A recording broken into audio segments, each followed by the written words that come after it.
Hi guys, welcome back to the channel. I'm Brandon from Shore Fisherman UK. I'd like to just start at the beginning of this video by apologising for the lack of content this week. I have been super busy planning a surprise for the channel, and that's all coming together nicely now. So in the next couple of weeks I'm going to drop that, and I'm pretty sure you guys are going to love it. I'm definitely super excited about it as well. So we're back at it now, running ledgers, mackerel rigs, Peacehaven Reef. Hopefully there's some bass about. Lots coming up at Langley Point in Eastbourne, and a couple over Shoreham and Brighton way as well. We're right smack bang in the middle of both of them, so hopefully something will come out. Whether or not it's a bass, it's a strap, could be a dogfish. Let's see what happens, guys. It's definitely been a little while since I fished. A week is a long time for me. I never normally go more than a couple of days without chucking the bait in the water, but yeah, I'm excited to get down here and chuck the rods in the water. So let's get straight to it, guys, and see if we can pick up a PB. You never know. First tip of the day, I know we've only just started, but when you're using running ledgers, they're not the easiest rig to clip down. Just take your hook, clip it onto the leg if you're using a grip lead, and that will release when you chuck it out.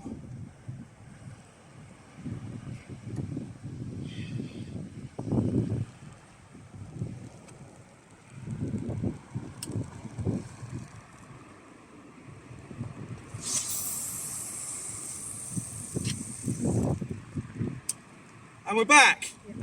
So guys, all I'm using here today over the reef at high is running ledger rigs. Now I've got £30 braid with, it probably sounds strange, but just a £30, it's not even a shock leader, it's just rubbing leader. So I'm not, if your braid touch the rock, it will just snap straight away. So I've got about 15 foot of just £30 Suffolk titanium on the end of it.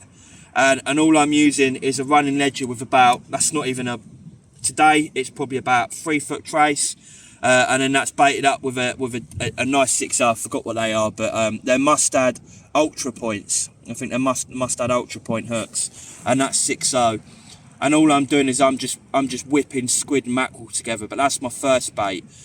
Each rebait or each 2 rebaits, I'll start swapping things around. We've got some sandals with us today, but it's a bait you can try over the reef, but it's not a bait that's on the reef that I know of. So what you really want to be doing is figuring out what's in the local area, whether there's like sardines, pilchards, mackerel, squid, peeler crab, and you want to be matching that like for like, because that's what the bass are going to be locked onto, and that's what they're going to target. So yeah, running ledgers, guys, I always use a 6 ounce just because I like using a 6 ounce. I like the way it feels, and I like the bend it puts in the rod when I cast it. All I do when I cast out a running ledger rig is I'll just let the hook sit on the leg, and then I'll just cast it out, and that's it, done. So we've already had a tap in the big rod that literally went out 2 minutes ago, if that. So there's definitely some activity here. The water is starting to go green, and we're starting to get some like gel on the tops of the main rod. It's going to be, well, it's imminent. It's any day now. So I'm going to get as much fishing in before, and hopefully land some bass before that gets really bad, because the fishing's going to go dead. But the little surprise I've got, I was sitting in the sun. I was tired of the run. I was done. Life was great, life was hard. In a way, an awful card you can't win. Right, so guys, I'm just going to pull the Achios in now, because that's the one that had a nibble quite early on. So I just want to see what's going on with that bait. I did make the mistake of putting £80 braid on that, and it's pretty stupid using it, because when it snags up, it just doesn't break, and you end up like destroying your gear trying to free up a weight worth a couple of quid. But we're lucky.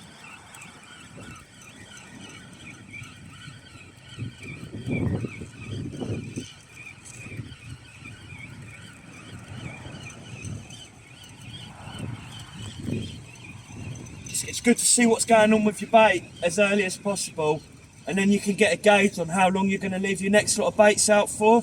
Because what you don't want to be is sat there half an hour thinking you've got baits in the water when actually you've got nothing. You're not going to be catching any fish with no bait in the water. So example, that's been out for about 20-25 minutes and it's gone. So my next set of baits I'll leave out 15 minutes and then hopefully we've got baits in the water all the time. Yeah. So guys, if you hate all of this, and this is just a leftover bait elastic and mess from my last bait up, if you really hate bait elastic, then what you can do, and this only applies to certain baits, is obviously you've got to pull it all off, and it takes time and it's less time with bait in the waters. You can get a squid. These should just be about defrosted enough to get out, and I can put one of these on with no bait elastic at all. All I do is go through the top once and then come out and then pull it and twist it and then go like side to side. So you're going to go through one side, always twist when you pull, and then straight back through the other side, twist and pull, and then come out in the middle of the squid.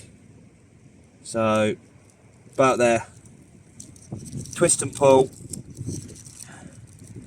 and then literally just bend the hook into the head like this, come out of the head and then pull it tight and then do a loop around the top. 2 loops. That's it, it's done. So guys, I'm literally shaking because of what just happened, but because we weren't getting any bites, so we've all gone up like away from the rods. We weren't even looking at them. We're messing around, we're talking, we're having a laugh. All of a sudden Peter starts running towards the rods. I'm like, what's going on? I look at the rod and it is going, really going, like big fish going. We're probably about 4 meters away from the rod, and the butt of the rod was literally up here like that, and it was about to go in, and then all of a sudden it just flung up, and there's nothing. I felt the rod, there was nothing there, and I put it back down and left it for a second and pulled it in, and we originally thought it was a bass because the bite was so erratic and like bass like. It was like constant the whole time, just flapping up and down. And the hook's been bit clean off, so that would have been a nice conger, that, and that wouldn't have been a strap at all. So what I'm going to do is I'm going to put another hook on it, and I'm not going to use wire traces because I'm not specifically targeting conger, and you're kind of kicking the bucket with bass if you put a wire trace on, although you probably could still pick one up. Your chances aren't as good as just using a normal mono, like what I'm using now. And that was a mackerel fillet at distance. And actually it wasn't that far out, it was probably only a 90-yard chuck, because I've done my arming again, so being ultra careful at the moment. I don't want to have to stop fishing.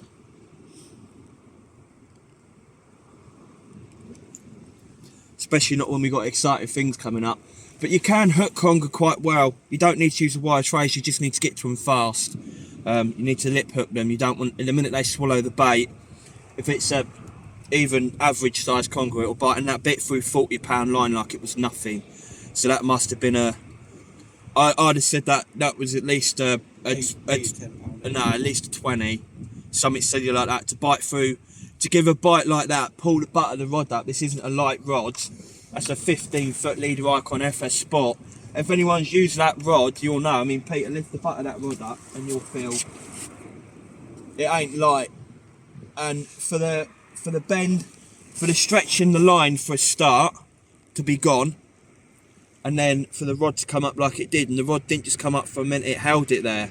The only thing the rod pushes down was the eye. Yeah, the only thing stopping it from going over was the eye.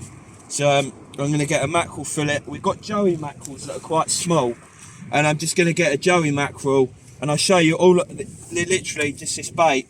All I've done is I've just got the joey mackerel, and I'm just putting it on like this. Just that.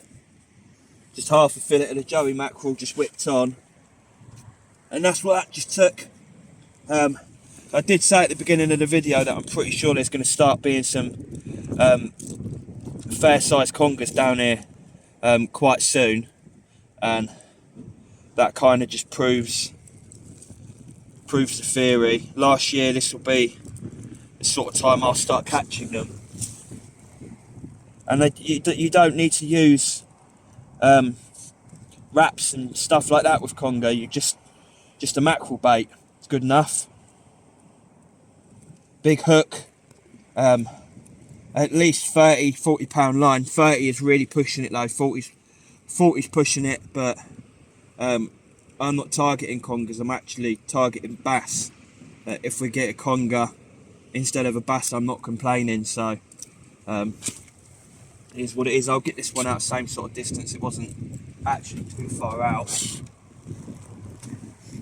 but it wasn't just off the side either. I'll show you the kind of lob.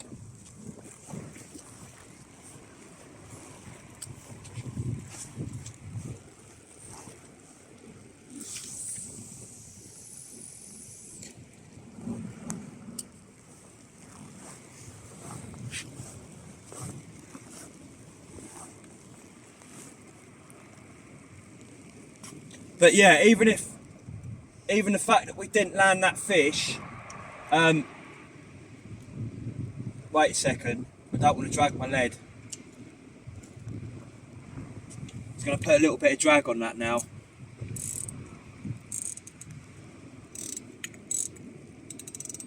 I normally don't like using drag on the reef because I kind of bully fish in, especially with bass. I don't want them going anywhere near down in any of the gullies, because at the end of the day they've still got a hook in the mouth, and if they rub the side with a hook hanging out the side of the mouth, they get stuck. It's happened to me before, it's actually happened to me loads of times, and especially with congers, you've got to get them up really fast and stop them from anchoring down. So I'll set a little bit of drag just because I'm bothered about. I honestly thought I was losing my rod then, and that's got my pen battle on it, which I'm in love with that reel. I've owned it for a good 3 or 4 months now. I've got not a single bad thing. It's the only reel that I've ever owned that by this point I would have noticed some little niggly bits and things wrong with it, but I've not noticed one single bad thing about that reel yet. It's been absolutely perfect, and it's held its own really, and the round handle is an added bonus. Makes it really easy to like grab it and yank things in. I don't like these, like I've not got girly hands. I like something big to grab onto. No pun intended. But yeah, carry on watching. Hopefully Mr. Big Conger comes back and takes the bait.